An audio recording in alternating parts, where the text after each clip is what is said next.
Baiklah anak-anak, mari kita lihat pula bagaimana cara menyucikan najis mukhaffafah. Apa dia najis mukhaffafah? Iaitulah air kencing kanak-kanak lelaki yang hanya minum susu ibunya, tidak makan dan minum selain pada susu ibu. Najis mukhaffafah ini adalah najis yang paling ringan. Jadi cara menyucikan najis mukhaffafah juga amat mudah.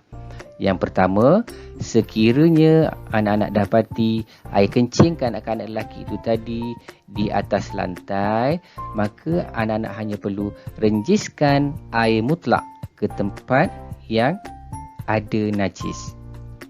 Kemudian lap dengan kain bersih. Itu sudah memadai. Tetapi yang lebih baik, anak-anak hilangkan dulu air kencing tersebut, kemudian renjiskan dengan air mutlak, kemudian lap dengan kain bersih. Kedua-dua cara itu diterima. Jadi untuk memudahkan anak-anak memahami cara menyucikan najis mukhaffafah ini, anak-anak boleh scan QR code pada video di sebelah atas kanan.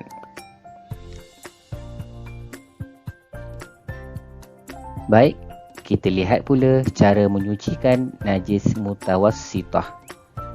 Apa dia najis mutawassithah tadi? Iaitu darah, muntah, nanah, air kencing dan tahi. Yang pertama, sekiranya anak-anak dapati ada najis pada pakaian ataupun ada darah pada pakaian, maka anak-anak hendaklah menghilangkan dulu najis yang terkena pada pakaian ataupun pada badan ataupun pada tempat tersebut.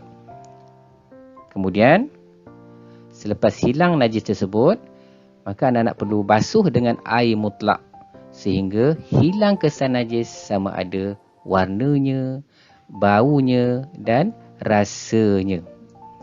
Jadi, untuk menyucikan najis mutawassithah ini berbeza dengan menyucikan najis mukhaffafah. Najis mukhaffafah, cara menyucikan tadi hanya dengan merenjiskan air sahaja.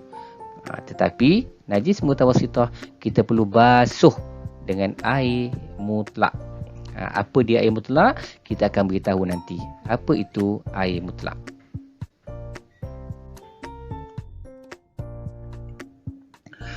Baiklah anak-anak, kita lihat pula cara menyucikan najis mughallazah.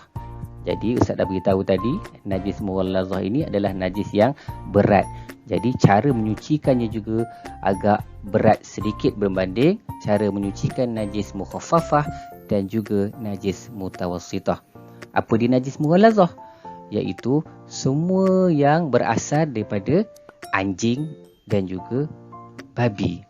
Sama ada air liurnya ataupun air kencingnya dan seumpamanya. Baik. Sekiranya anak-anak terpijak tahi anjing, maka anak-anak perlu hilangkan dulu najis yang terkena pada kasut anak-anak. Kemudian, setelah hilang najis tersebut, maka anak-anak perlu basuh dengan air tanah.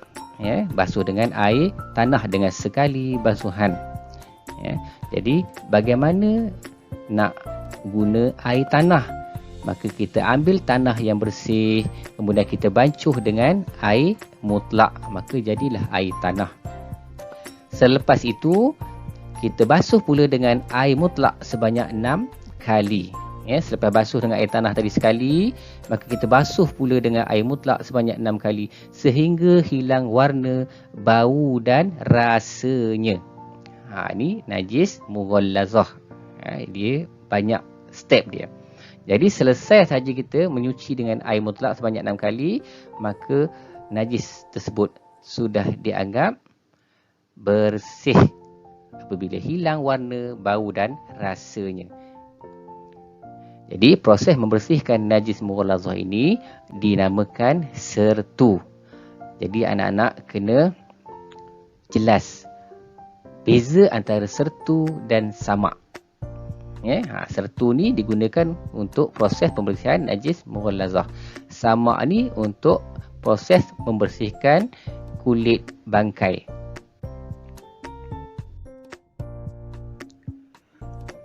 Baiklah anak-anak, tadi anak-anak ada tanya air mutlak.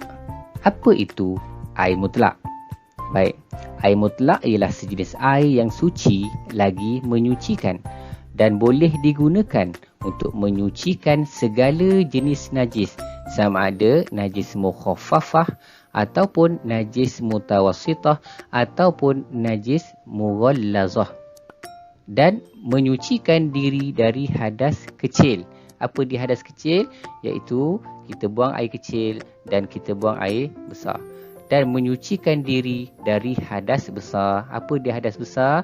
Iaitulah orang yang selepas berjunub ataupun perempuan yang selepas kering, haid dan juga nifas. Baik, jenis-jenis air mutlak. Ada 7 jenis air mutlak.